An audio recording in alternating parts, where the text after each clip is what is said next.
relacionamento, a relação íntima que Deus tem com seus filhos, que Ele coloca à mesa para a gente participar, para a gente se relacionar com uma família, uma relação onde Deus nos enxerga como filhos e não como servos, uma relação mais íntima, de mais proximidade, né, de mais afeto. Muito obrigado, Paulinho. Deus te abençoe. E hoje o nosso tema, como a gente já tem visto, é lidando com o medo. Não é verdade? Quem já sentiu ou sente medo aí? Tem gente que levantou a mão. Sabe? É o homem de ferro da nossa igreja. Todo mundo já sentiu ou sente medo, não é verdade? É algo que faz parte da nossa vida, faz parte do nosso cotidiano. Como a gente falou aqui no início, nós temos medo. Medo do cenário, medo dos resultados. Né? Hoje saem os resultados das eleições.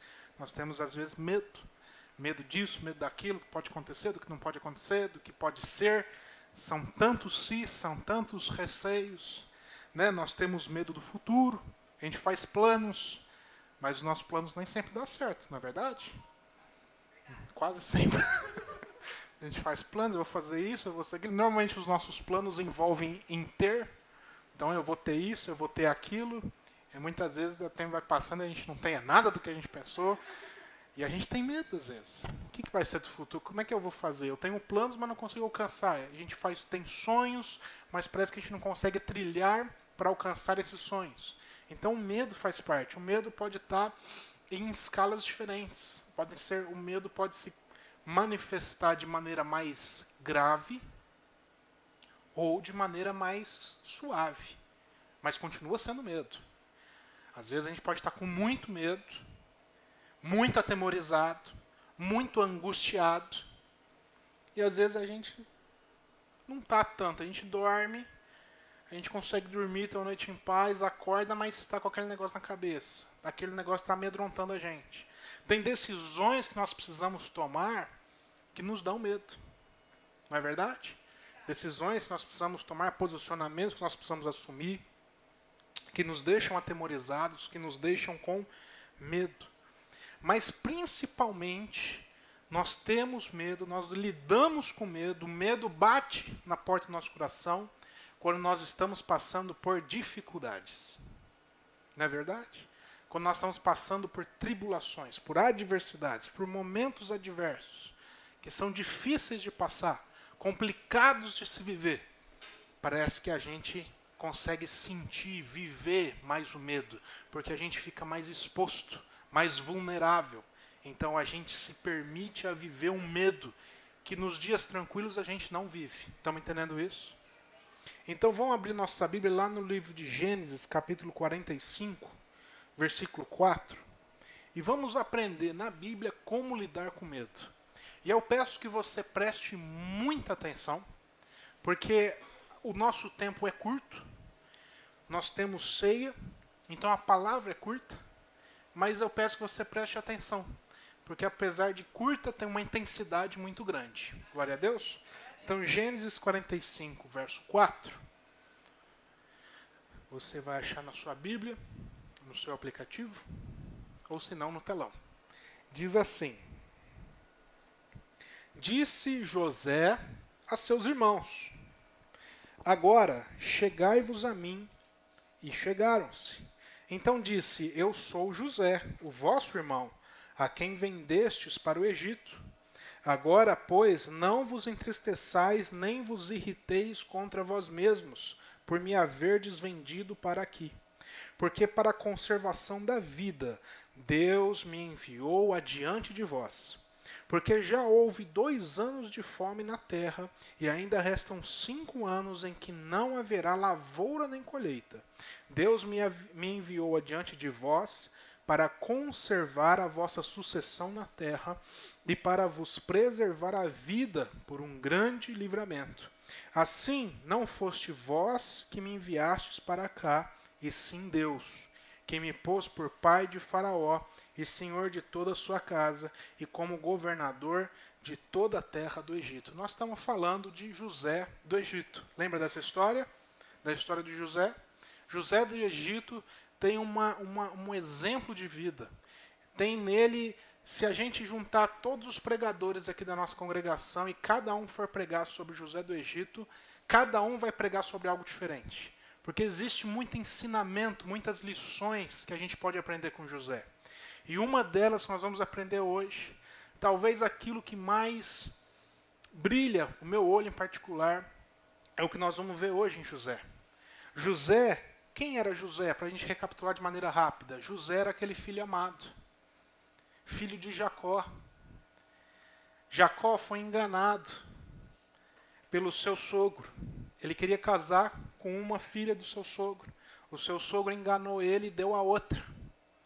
E aí ele teve que trabalhar lá para o seu sogro para depois casar novamente com a filha que ele amava. Então ele teve 2 esposas. E José era filho dessa esposa amada. Dessa esposa que José amou, que se encantou, a alma gêmea de Moisés, de Jacó. E nasceu nessa relação 2 filhos, José e Benjamim. E no nascimento de Benjamim, essa mãe morreu. Os outros filhos são da outra esposa.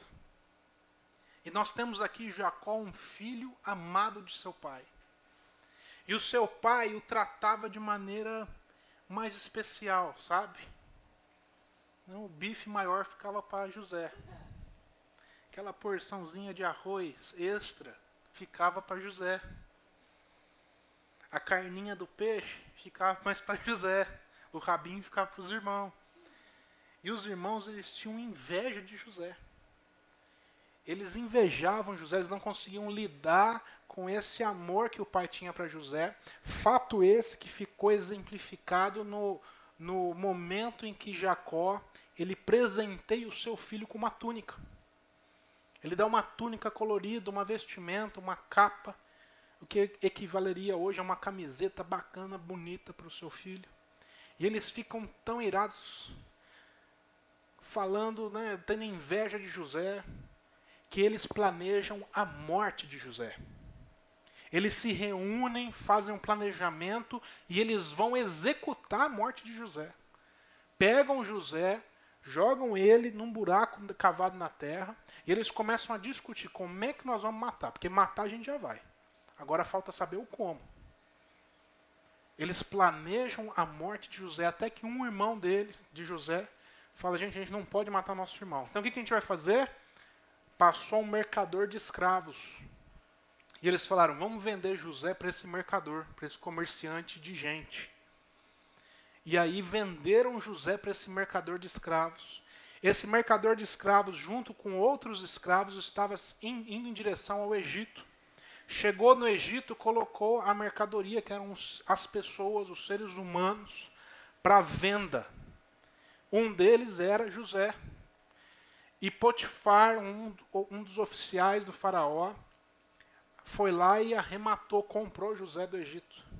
Comprou José, que agora vai ser conhecido como José do Egito. Comprou José para servir na casa dele. José começou a trabalhar na casa de Potifar, começou a prosperar, as coisas começaram a dar certo. A palavra de Deus diz que ele prosperava José em tudo quanto ele fazia. Até que a esposa de Potifar olhou para José e se sentiu atraída por José, quis ter um caso com José, uma relação extraconjugal. José não aceita, fala, eu não posso ser infiel com meu Deus, eu não posso fazer algo que desagrade o meu Senhor, então de maneira alguma eu posso fazer isso com a senhora. E ela tenta agarrar, a Bíblia diz, José, que ele tem que fugir. Nessa dele sair fugindo, ela agarrou as vestes, a capa de José, ficou com ela na mão e ela caluniou José. Disse que ele tentou ter um caso com ela. Disse mentiras a respeito dele. Levantou suspeitas sobre José. Eles prenderam José. José foi levado para o presídio. Ele se tornou um presidiário. E lá no presídio o Senhor continuou com José. Não tinha local nenhum que José se encontrasse que Deus não estava com ele, que a presença de Deus não alcançava a vida dele. Não tem lugar nenhum que nós possamos estar vivendo. Não tem momento algum que você possa estar vivendo na sua vida hoje que a graça de Deus não seja poderosa o suficiente para te encontrar nesse local. E José lá no presídio, ele era visitado pelo Senhor, Deus o abençoava, o prosperava, até que ele interpretou o sonho de Faraó. O Faraó teve sonho, não tinha quem interpretasse, lembraram dele que estava lá no presídio, trouxeram a presença do Faraó, ele interpretou, Deus deu graça e ele se tornou o governador do Egito. Abaixo de Faraó só tinha José. E ele foi conhecido então na história como José do Egito, porque ele se tornou o governador do Egito. E o sonho do Faraó é que haveria fome. E José, interpretando o sonho, deu uma solução para Faraó, uma estratégia para que o Egito não se empobrecesse e faltasse alimento e provimento no Egito. E por conta disso, o Faraó falou: José, ninguém melhor para governar e administrar do que você, porque você tem uma solução. E José colocou em prática essa estratégia, essa solução. E quando veio a fome naquela terra, aquela crise econômica assolou o Egito e todos os demais países ao redor, eles tinham mantimento suficiente para poder sobreviver àquele momento. E o Egito estava vivendo, mesmo apesar de toda a crise econômica espalhada naquela terra, e começou a chegar pessoas estrangeiras pedindo ajuda. E uma dessas pessoas, alguma dessas pessoas quem foram? Os irmãos de José que tinham tentado matar ele, que venderam ele como escravo. Mas como José estava todo caracterizado como um egípcio, pintado com vestimentos do Egito, eles não reconheceram José. E aí nós lemos aqui nos versículos, José se apresentando para os irmãos e dizendo: sou eu. Eu sou José, o irmão de vocês, que vocês venderam como escravo, tentaram me matar, me venderam como escravo, eu estou aqui. Mas olha, não fiquem tristes, porque eu entendi. Eu tive um entendimento de que Deus me mandou adiante de vós, para que nesse momento que vocês estão passando dificuldade, vocês pudessem encontrar no Egito, quem os acolhesse e os livrasse da morte. Estamos entendendo isso? A história de José é um apontamento para Jesus Cristo. A história de José, ela revela a graça que estava por vir da parte de Deus sobre as nossas vidas. A história de José faz um paralelo com a história de Jesus Cristo. Ela aponta para Cristo.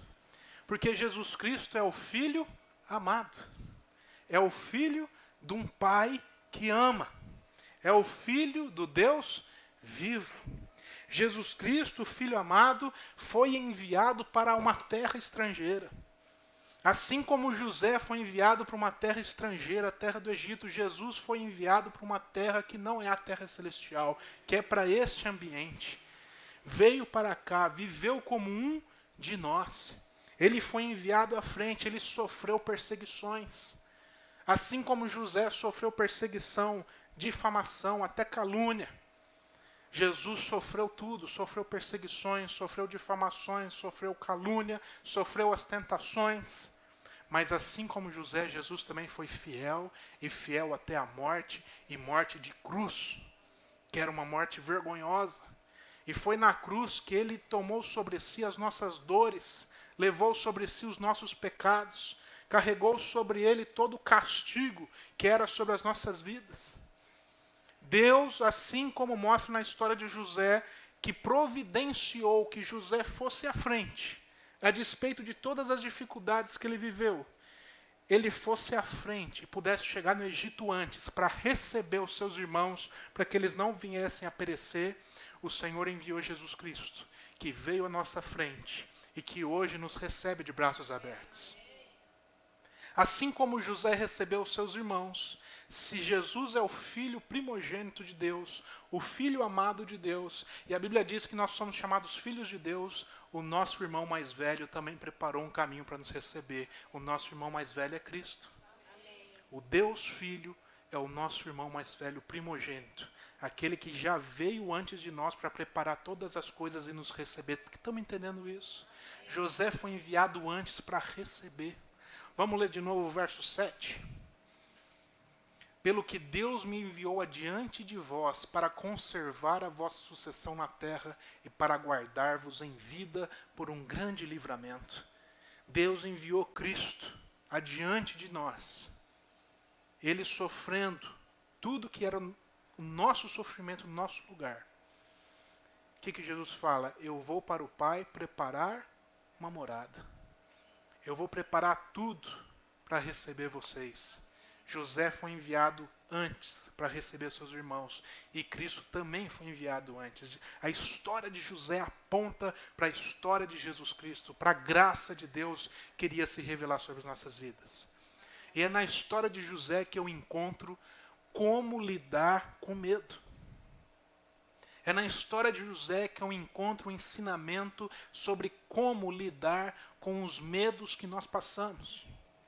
Meu irmão, não tenha medo de passar pela dificuldade. Não tenha medo de passar pela tribulação. Não tenha medo de passar por oposições que se levantam. Não tenha medo de passar por difamação, por pessoas que falam mal. Não tenha medo de passar pelas tribulações, pelos desafios, pelas dúvidas. Mas, meu irmão, tenha medo de, passando pela oposição, pela dificuldade, pela tribulação, você perceber que você está fora da presença de Deus. Você perceber que está fora do propósito de Deus para a sua vida. Porque se nós estivermos na presença do Pai, nós estivermos no propósito de Deus, toda a dificuldade não vai nos derrubar. Toda a dificuldade vai se transformar em mola propulsora para que a gente possa viver o propósito de Deus para as nossas vidas. Não existe nenhuma artimanha, nenhuma façanha, nenhum feito de homem algum que seja suficiente para frustrar os planos do Senhor. Ele utiliza de qualquer meio contrário para poder promover a igreja dele.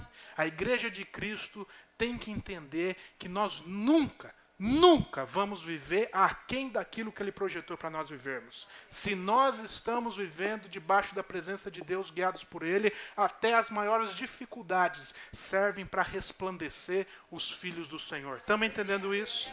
Então não tenha medo da dificuldade. Tenha medo de estar sem Deus enfrentando a sua dificuldade. Glória a Deus por isso. Não tenha medo de passar pelas tentações, pelas provações, pelas tribulações. Seja fiel ao Senhor.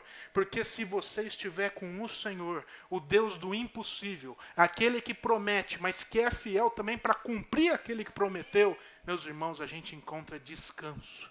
Descanso em Deus, porque a nossa esperança está em Cristo Jesus. Glória a Deus por isso, meu irmão. Você pode se colocar de pé, então, para nós termos um momento de oração. Curve sua cabeça, feche seus olhos.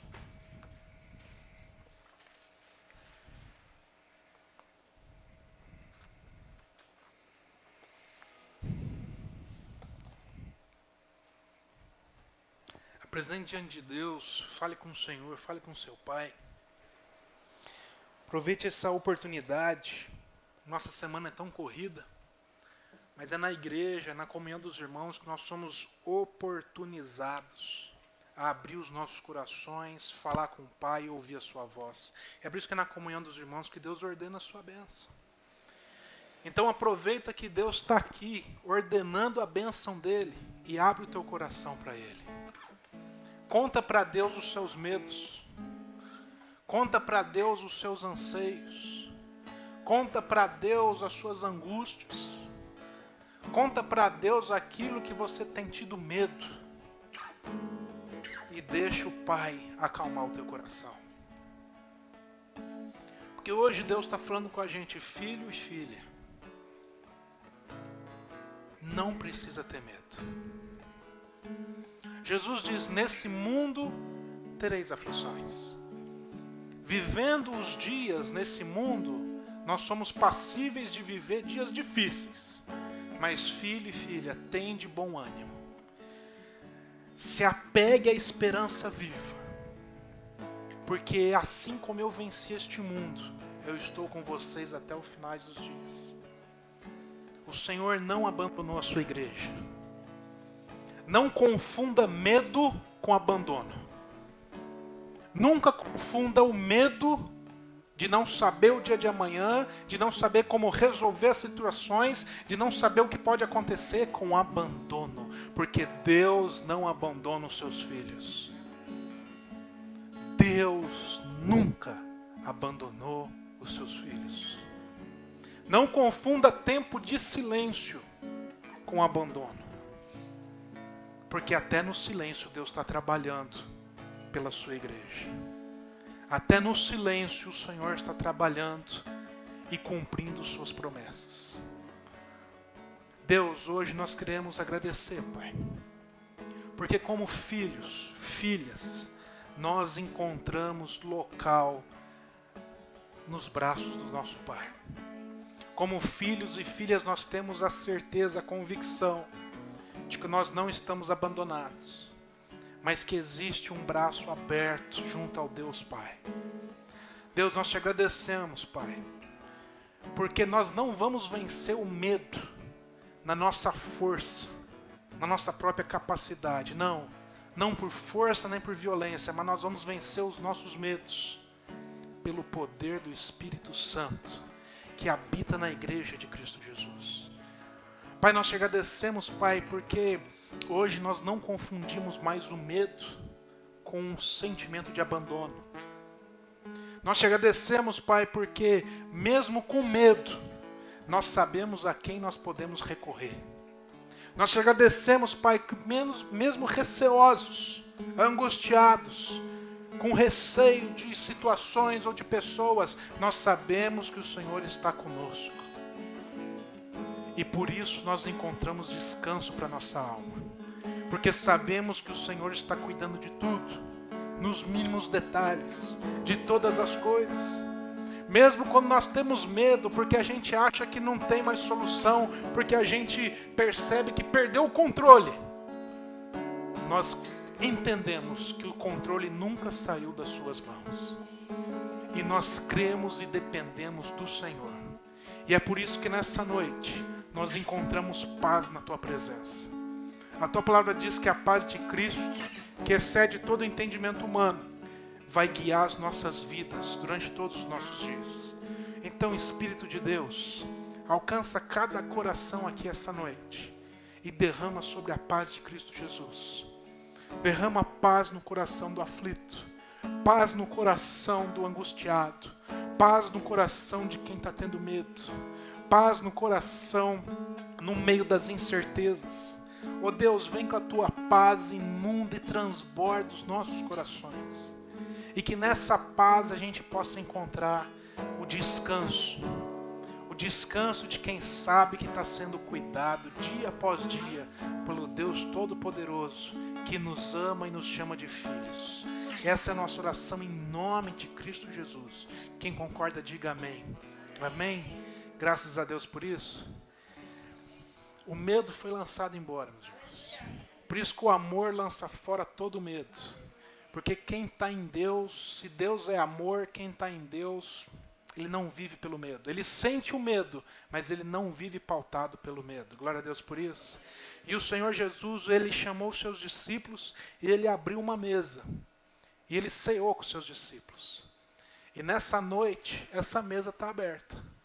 E nós podemos ceiar junto com Deus Pai e junto com o nosso irmão primogênito, que é Cristo Jesus. E desfrutar dessa paz, desfrutar dessa presença, desse ambiente onde todo o medo é dissipado. Então, durante o próximo louvor, eu quero convidar cada um da igreja a vir aqui, se dirigir para essa mesa. Quando você vier aqui, no seu coração, imagina a mesa de Cristo. Imagina você indo até Jesus, aquele que foi enviado antes de nós, para sofrer por nós, para nos libertar. E agradeça a Jesus. Fala: Jesus, muito obrigado, porque é pelo Teu sangue, pelo Teu corpo que nós temos comunhão com Deus Pai. Glória a Deus por isso. Amém.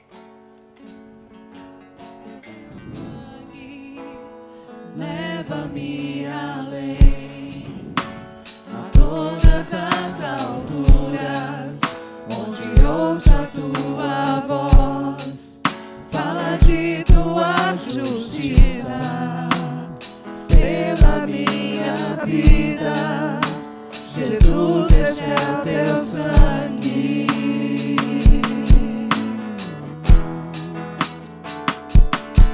A cruz mostra a Tua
Deus diz.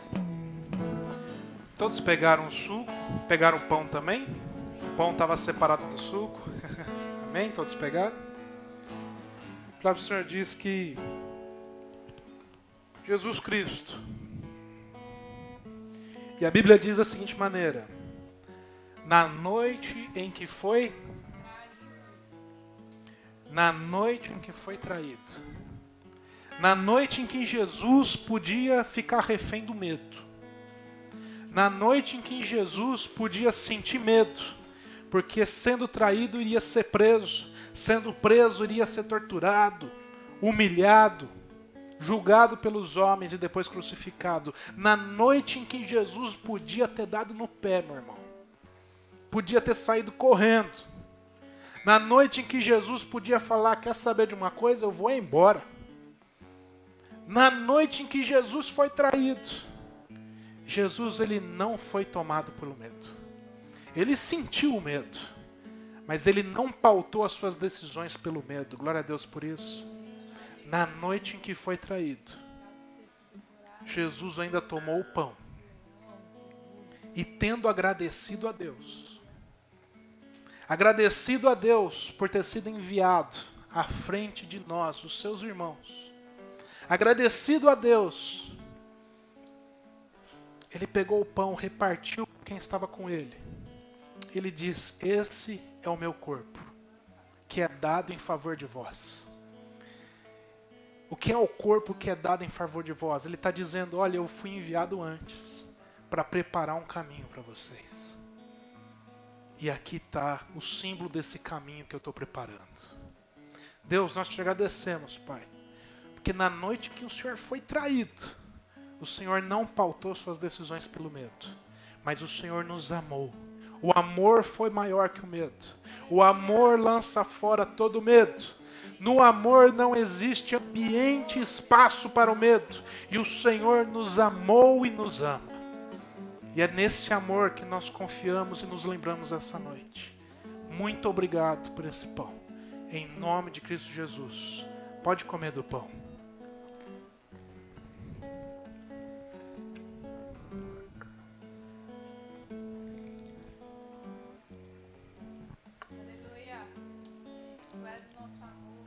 Em sequência, a Bíblia diz que nessa mesma noite em que Jesus foi traído, ele também pegou o cálice. O cálice que ele levantou, despejou ali o vinho em cada taça com seus discípulos. E ele diz: esse vinho, hoje esse suco, ele representa o meu sangue que é derramado em favor de vós. O meu sangue que eu derramo o meu sangue. Eu derramo o meu sangue em favor de vós. No sangue tem vida. O sangue simboliza, significa, representa a vida. Deus é vida e vida em abundância. E para nos tirar da morte, para nos livrar da morte, Ele derramou vida em nosso favor. E Jesus ensina a sua igreja a derramar vida em favor desse mundo que não conhece a esperança viva. Bruno, como é que eu derramo da vida? Nós derramamos da vida quando nós agimos com aquele que é violento em paz. Quando nós estamos no nosso dia a dia, e apesar de estar todo mundo tomado pelo medo, a gente é aquele que é referência de esperança. A gente derrama a vida no coração do nosso próximo. Quando está todo mundo tomado pela angústia dessa vida, pelas tristezas, pelos aborrecimentos dessa vida, e a gente tem um sorriso para dar, uma alegria para compartilhar. Quando todo mundo está atribulado, você é aquele que vai dar uma palavra de paz, que vai acalmar a alma de alguém. Jesus derramou vida em nosso favor, e a igreja é chamada para derramar vida em favor dos outros. Deus, nós agradecemos, Pai, porque é pelo Teu sangue, a vida que o Senhor derramou, que nós hoje não estamos mais na morte, que nós hoje estamos vivos, que nós hoje somos olhados por Ti e chamados de filho e filha. Deus, muito obrigado, Pai, porque é o teu sangue que cobre a multidão de pecados que nós tínhamos. Oh Deus, muito obrigado, Pai. Muito obrigado, porque nós não merecíamos, porque nós não escolhemos, Deus, porque o Senhor, em primeiro lugar, se derramou em nosso favor. Muito obrigado, Pai, porque o sacrifício na cruz foi perfeito. O Senhor não vacilou mesmo no dia do medo. O Senhor se manteve fiel e nos ajuda e nos ensina, como igreja, sermos fiéis no nosso dia a dia ao Senhor, em um nome de Cristo Jesus. Quem concorda, diga amém. Pode tomar do cálice.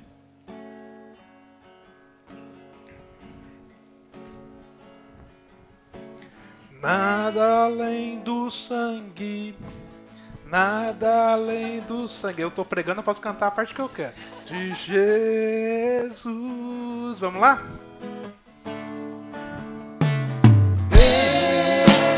Eu sou livre, eu sou livre, nada além do sangue, nada além do sangue de Jesus.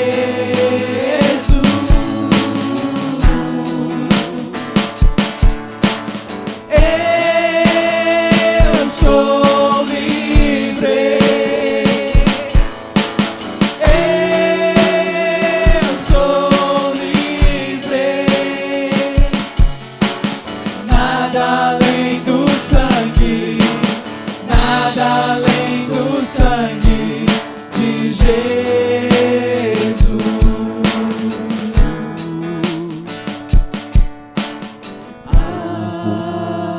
Alvo mais que a neve, alvo mais que a neve, sim, neste sangue lavado, mais alvo que a neve serei. Alvo mais que a neve, alvo mais que a neve, sim, neste sangue lavado,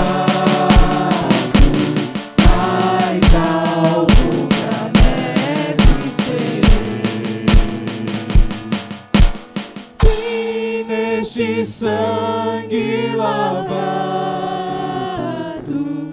mais alvo que a neve serei. Amém, glória a Deus.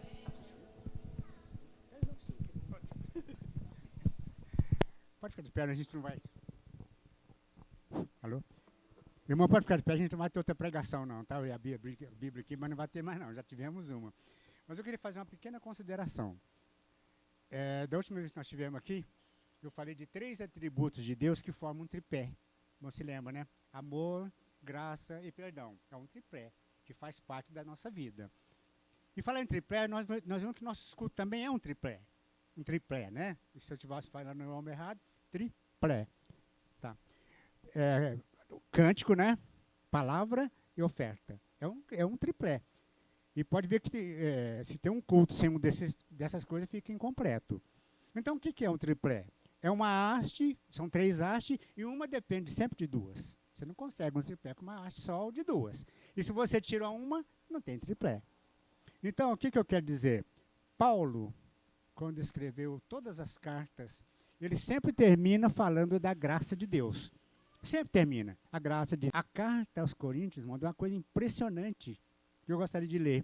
A graça do Senhor Jesus Cristo, o amor de Deus e a comunhão do Espírito Santo seja com todos vós.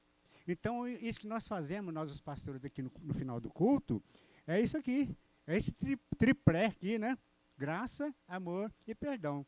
Perdão através do Espírito, porque é o Espírito que nos convence de ir até Deus para pedir perdão. Sem o convencimento do Espírito não tem perdão. Então nós vamos até Deus e através do seu amor e sua graça nós somos perdoados. Então, por isso que eu falo de um triplé. Então, quando Paulo escreve isso aqui para os coríntios, ele está falando de um tripé. E nós sempre terminamos nosso culto com esse tripé. Os pastores são convidados a vir aqui à frente para essa bênção. A bênção apostólica, né, que nós chamamos de bênção apostólica. Então, essa bênção nós tiramos da palavra e, como eu estou falando, daquilo que Paulo escreve aos coríntios. Nós não somos nenhum corintianos aqui, mas nós também queremos receber dessa bênção. Então, fica aí nossa consideração com respeito àquilo que nós vamos fazer nesse momento. Vamos orar? Vamos. Senhor, muito obrigado pelo culto que nós tivemos nessa noite. Foi um culto muito abençoado, principalmente, ó Pai, falando de medo, o medo que muitas vezes sonda nossos corações com respeito aos resultados das eleições no país. Esse medo, eu tenho a impressão que está no coração de cada brasileiro, no meu está, Senhor. Mas o Senhor é o nosso Deus. É em Ti que nós devemos confiar. Nós não podemos confiar em cavalos e cavaleiros, mas confiamos no Senhor. Quem seja o nosso presidente, nós temos a Tua graça na nossa vida. E o Senhor vai cuidar de cada um de nós, brasileiro. Que Deus possa... Então, muito obrigado a Deus por este momento e por essa palavra. E que a graça maravilhosa de Jesus, o amor de Deus, o nosso Pai, as consolações do Espírito Santo, seja comigo, com os irmãos e com toda a igreja de Deus espalhada na face da terra. Aleluia e amém.